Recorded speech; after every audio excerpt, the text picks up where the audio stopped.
Amados irmãos, a paz do Senhor, na noite desta segunda-feira, eu vou deixar uma mensagem aqui na Palavra de Deus para abençoar a tua vida nesta noite. O texto que muito gostamos aqui de 1 Coríntios, capítulo 15. Nós vamos ler alguns versículos aqui, a partir do verso 50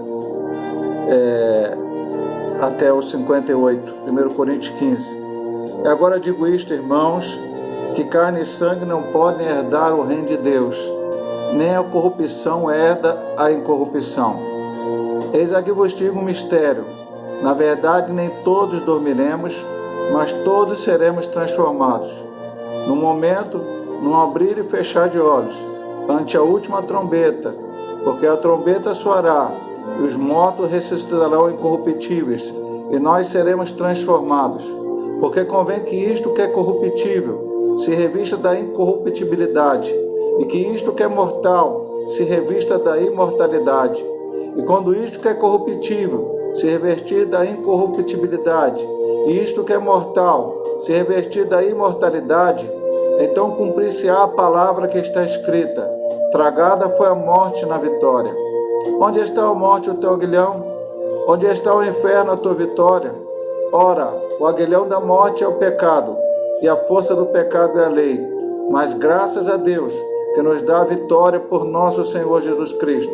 Portanto, meus amados irmãos, sede firmes e constantes, sempre abundantes na obra do Senhor, sabendo que o vosso trabalho não é vão no Senhor.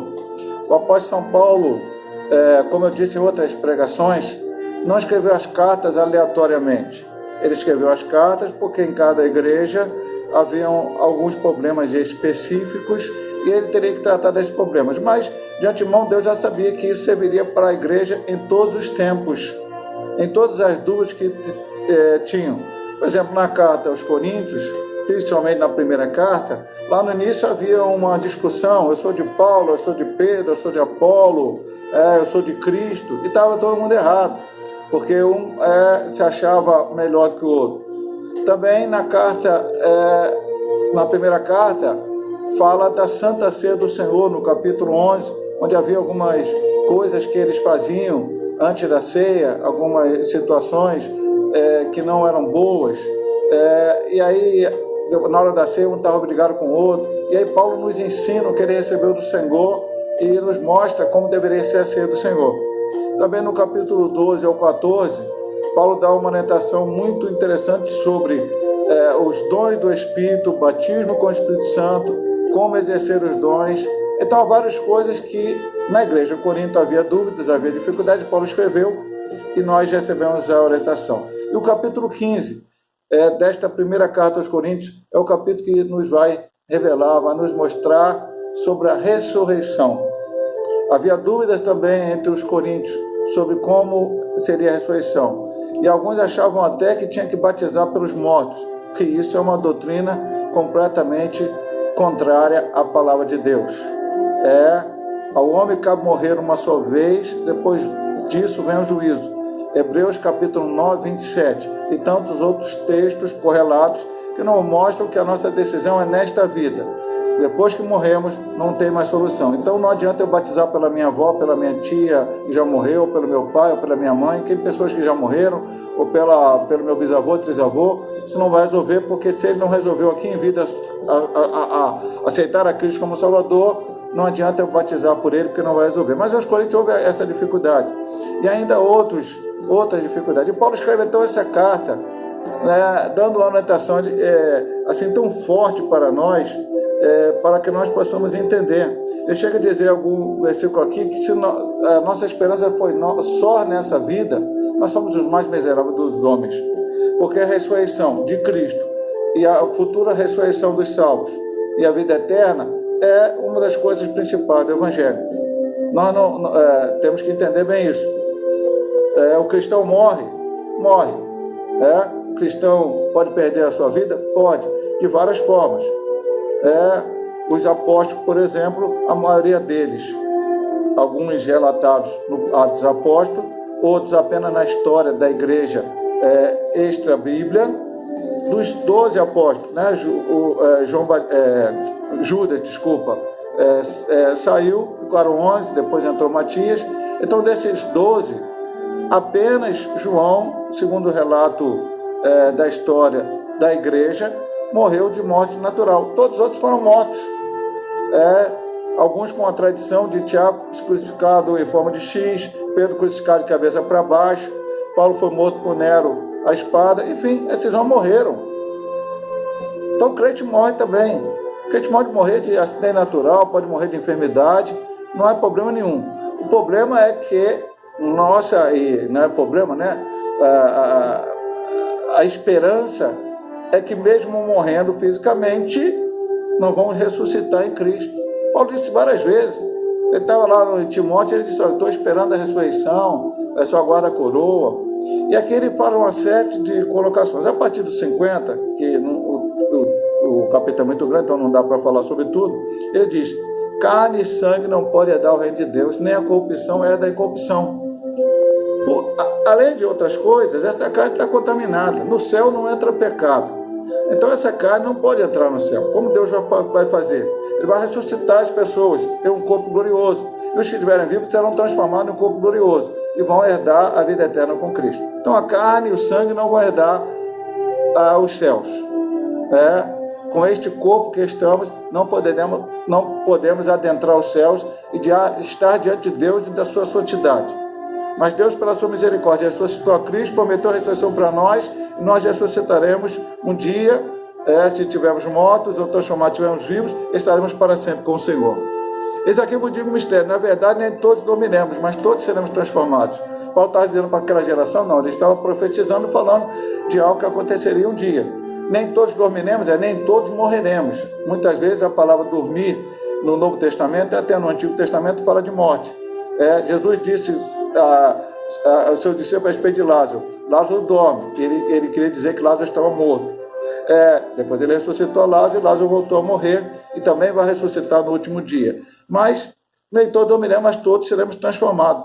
No momento, no abrir e fechar de olhos, ante a última trombeta, porque a trombeta soará, os mortos ressuscitarão incorruptíveis e nós seremos transformados. É o que nós estamos falando aqui, a palavra de Deus nos promete. E aqui eu paro para fazer um adendo. O que o crente tem que fazer? Consagrar a sua vida diariamente. Buscar a presença de Deus diariamente. Orar diariamente. Ter comunhão com Deus diariamente. Porque eu não sei o dia que Jesus vai voltar. Infelizmente as pessoas já marcaram datas. Eu me lembro que por volta de 1980, 81, houve uma coisa chamada alinhamento dos planetas. E um certo irmão, amigo do meu pai cristão, ele também, chegou para o meu pai e disse: olha, Jesus vai voltar, falou uma data qualquer lá por causa do alinhamento dos planetas. E meu pai, então, a gente nem era ainda da Igreja Metodista Pentecostal, ainda pertencíamos à Igreja Metodista Central de Caxias, e aí ele disse para aquele irmão: meu irmão, Jesus disse que nem ele sabia a hora que ele voltaria, somente o Pai. E logicamente você sabe que Jesus não voltou em 1980, 81, não voltou até hoje, porque não tem hora marcada. Eu falo às vezes na igreja, se os homens soubessem a hora que Jesus voltaria, muitos iriam fazer o seguinte: iam chutar o balde, fazer todas as coisas erradas que pudessem, e na véspera voltariam arrependidos, orariam, pediriam perdão, e aí quereriam entrar no céu. Mas o Senhor não quer de nós. Ele quer sinceridade, amor e verdade da nossa parte para com Ele. A parte dele já fez, a nossa parte é consagrar a nossa vida e esperar a volta do Senhor. Porque convém isto que é corruptível ser revista da incorruptibilidade, isto que é mortal ser revista da imortalidade. E quando isto que é corruptível se revestir da incorruptibilidade, e isto que é mortal se revestir da imortalidade, então cumprir-se-á a palavra que está escrita: tragada foi a morte na vitória. Louvado seja o nome do Senhor. Isaías 25:8. Tragada foi a morte na vitória. Depois vai dizer aqui, eu vou ler tudo para depois fazer um comentário, até o 56. Onde está a morte, o teu aguilhão? Onde está o inferno, a tua vitória? Ora, o grão da morte é o pecado, e a força do pecado é a lei. A morte é o último inimigo a ser derrotado. Não é o que os homens temem? Porque muita gente hoje, agora, eu já disse em outras pregações, acho que o pessoal já está relaxando, voltando ao normal, achando que o coronavírus não é nada, e estão fazendo as mesmas práticas. Mas no início é o fim do mundo, é a catástrofe, porque as pessoas começaram a ficar com medo da morte. A morte é uma incógnita para muitas pessoas, mas para nós cristãos não é. A morte para nós, de qualquer forma que acontecer, é o momento em que a nossa vida terrena termina e nós vamos começar agora uma nova existência junto a Deus. E aquilo que Ele nos prometeu exatamente está lá no céu. Por isso Ele fala aqui, tragada foi a morte na vitória. Que vitória é essa? A vitória de Cristo que ressuscitou entre os mortos para também nos garantir a nossa vitória de um dia ressuscitarmos com Cristo. Onde está a morte, o teu aguilhão? Onde está o inferno, a tua vitória? A Bíblia chega a dizer que Jesus foi até o inferno e pregou os espíritos de prisão, não para a salvação deles, mas para mostrar para o diabo e mostrar até para aqueles que não quiseram aceitá-lo que ele tinha vencido. Infelizmente, eles não podem mais. Depois que homem morre, não tem jeito. Não tem purgatório, não tem mundo do espírito, não tem nirvana, não tem outra coisa que o homem invente. É aceitar a Cristo agora, nesta vida, e na outra, estar com Ele na sua glória. E o texto termina com os versículos que mais lemos e mais comentamos, sempre. Mas graças a Deus que nos dá a vitória por nosso Senhor Jesus Cristo. A nossa vitória não vem por outra, não é por nós, não é por um ser humano, não é por uma instituição. A nossa vitória é pelo nosso Senhor Jesus Cristo, porque Ele ganhou, Ele batalhou, Ele venceu para nos dar a vitória. Então Ele venceu para que nós vencêssemos com Ele também. Vencer o pecado, vencer a morte, vencer o inferno, vencer o diabo, vencer a tentação, vencer todas as coisas, enfim, que vem contra o servo de Deus. Mas é o Senhor que nos dá essa vitória. Ele nos garante, Ele garante a você, se você estiver firmado nele, ficar com Ele até o fim, você vai ter a vitória. E Ele pede, o último versículo para a igreja de Corinto, é uma palavra para nós também. Portanto, meus amados irmãos, todos irmãos em Cristo, de todas as denominações, em todos os tempos, sede firmes e constantes.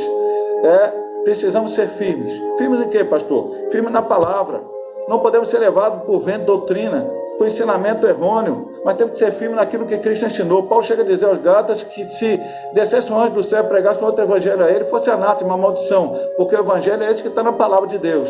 Ser firmes em praticar o que o Senhor mandou e constantes. Como constante, pastor? Não podemos ficar, vou para cá, vou para lá, não sei o que eu faço. Não, você tem que acreditar, crer, confiar no Senhor e nunca duvidar daquilo que Ele te prometeu. E não somente firmes e constantes, mas disse, sempre abundantes na obra do Senhor. Fomos salvos para trabalhar. Quando era jovem, eu falo isso na igreja de vez em quando, aqui na minha rua onde eu moro, do Dr. Gastão Reis, temos a igreja batista da Pauliceia. Eu, às vezes, ia lá visitar algum culto. E o grupo de jovens naquela época, não sei se ainda hoje é o mesmo nome, me inspirou. Eu nunca esqueci aquele nome. Salvos para servir. E é uma realidade, nós fomos salvos para servir. Servir a quem? Servir ao nosso Senhor Jesus Cristo. Servir a sua obra, fazer a sua vontade. Ser firme e abundante na obra do Senhor. Pregando, orando, jejuando, lendo a Bíblia, evangelizando, enfim, tudo que o Senhor quer que nós façamos. Por quê? Sabendo que o vosso trabalho não é vão no Senhor. O Senhor há de nos recompensar. Os galardões dele estão preparados para a sua igreja. Eu vou orar por você nesta hora, pedindo a bênção de Deus para a tua vida nessa noite. Pai amado, Pai querido, que possamos ser firmes, constantes, abundantes na tua obra, fazendo a tua vontade, porque a vitória já é garantida, não por nós, mas por nosso Senhor Jesus Cristo, que venceu e nos garante que também iremos vencer. E brevemente voltará para arrebatar a sua igreja. Teus filhos, nesse momento difícil que estamos passando, possam, Senhor Deus, esperar, confiar em Ti e sermos vitoriosos. Como temos dito muitas vezes, mais do que vencedores, em Cristo Jesus. Amém. Que Deus te abençoe, meu amado irmão, minha amada irmã, nesta noite, através desta palavra, em nome de Jesus.